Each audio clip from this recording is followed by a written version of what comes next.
지금 이 순간 여러분에게 묻겠습니다. 혼자 있을 때 진짜 자신과 마주할 용기가 있나요? 다른 사람과 함께 할 때 진정한 마음을 나눌 용기가 있나요?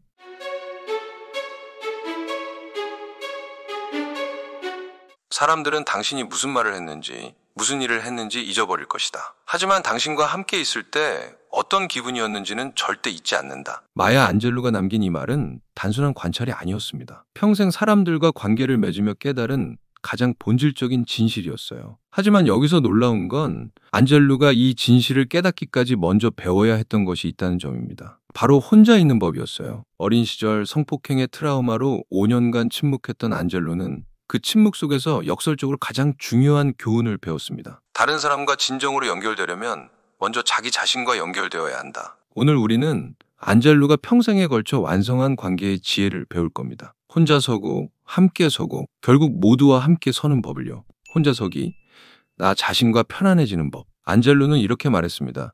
혼자 있는 것을 두려워하지 마라. 나쁜 사람들과 함께 있는 것을 두려워해야 한다. 현대사회는 우리에게 끊임없이 연결되어 있으라고 요구합니다. SNS는 24시간 누군가의 삶을 보여주고 혼자 밥 먹는 것조차 이상하게 여겨지죠. 하지만 안젤루는 정반대로 생각했어요. 혼자 있는 것과 외로운 것은 다르다. 자신과 편안하게 지낼 수 있는 사람만이 다른 사람과도 건강한 관계를 맺을 수 있습니다. 안젤루는 매일 아침 혼자만의 의식을 가졌습니다. 차를 마시며 일기를 쓰고 자신에게 물었어요. 지금 나는 어떤 기분인가? 무엇이 나를 행복하게 하는가? 내가 정말 원하는 것은 무엇인가? 이 시간 동안 그녀는 자신의 감정을 정확히 파악했습니다. 그리고 이것이 다른 사람과 만날 때 진정한 자신으로 있을 수 있는 기반이 되었어요. 안젤루는 나는 내가 알고 있는 사람 중에서 가장 재미있는 사람이어야 한다. 그래야 혼자 있을 때도 지루하지 않다고 말했습니다. 이것은 오만이 아니라 자기 사랑이에요. 자신을 사랑하지 않는 사람이 어떻게 다른 사람을 진정으로 사랑할 수 있겠어요? 자신의 감정을 모르는 사람이 어떻게 다른 사람의 감정을 이해할 수 있겠어요? 혼자서기의 핵심은 자기 감정을 정확히 아는 것입니다. 매일 15분씩 혼자만의 시간을 가지세요. 핸드폰을 끄고 조용히 자신과 대화해 보세요. 지금 나는 행복한가? 불안한가? 왜 이런 기분일까? 이 연습이 쌓이면 여러분은 자신과 편안한 사람이 됩니다. 그리고 그때부터 진짜 관계가 시작돼요. 함께 서기, 의존하지 않고 연결되는 법. 혼자 설 수 있게 되었다면 이제 함께 설 차례입니다. 하지만 여기서 중요한 건 의존과 연결은 다르다는 거예요. 안젤루는 명확한 경계를 가지고 있었습니다. 내가 어떤 사람인지 모르는 사람과는 가까워질 수 없고 내가 어떤 사람인지 존중하지 않는 사람과는 함께할 수 없다. 많은 사람들이 관계에서 자신을 잃습니다. 상대방을 기쁘게 하기 위해 자신의 가치관을 포기하고 거절하지 못해서 번아웃에 빠지죠. 하지만 이런 관계는 진정한 관계가 아니에요. 안젤루는 사랑한다고 해서 모든 것을 받아들여야 하는 건 아니다. 때로는 아니오라고 말하는 것이 가장 큰 사랑이다라고 했어요. 건강한 관계는 두 명의 독립된 개인이 서로를 존중하며 만나는 겁니다. 서로에게 기대지 않고 나란히 서는 거예요. 그리고 여기서 안젤루가 발견한 가장 중요한 진실이 등장합니다. 사람들은 감정만 기억한다. 생각해 보세요. 여러분이 정말 좋아하는 사람은 누구인가요? 그 사람이 어떤 말을 했는지 정확히 기억하시나요? 아마 아닐 거예요.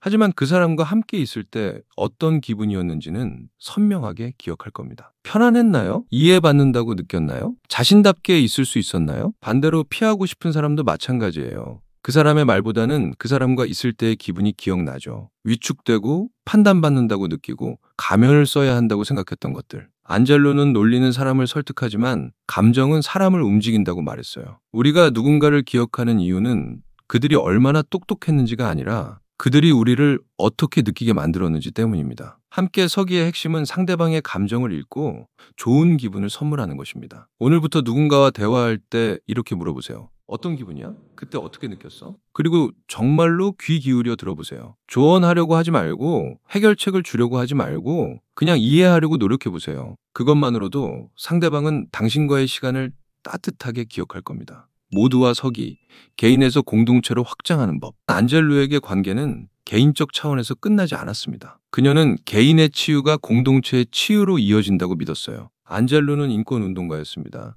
그녀가 깨달은 가장 중요한 진실은 이것이었어요. 내가 자유로워야 우리 모두가 자유롭다. 내가 치유되어야 우리 모두가 치유된다. 이것은 이기적인 말이 아닙니다. 오히려 사회적 책임이에요. 자신을 사랑하지 못하는 사람이 어떻게 다른 사람의 고통에 진정으로 공감할 수 있겠어요? 자신의 상처를 치유하지 못한 사람이 어떻게 세상의 상처를 치유할 수 있겠어요? 안젤로는 자신의 성폭행 경험을 숨기지 않고 공개했습니다. 개인적으로는 고통스러웠지만 같은 상처를 가진 다른 여성들에게 용기를 줄 수 있다고 믿었기 때문이에요. 나의 개인적 경험이 보편적 메시지가 될 때 진정한 연대가 시작된다. 현대사회에서도 마찬가지입니다. 여러분이 직장에서 번아웃을 극복하고 가족과의 갈등을 해결하고 자존감을 회복하는 과정.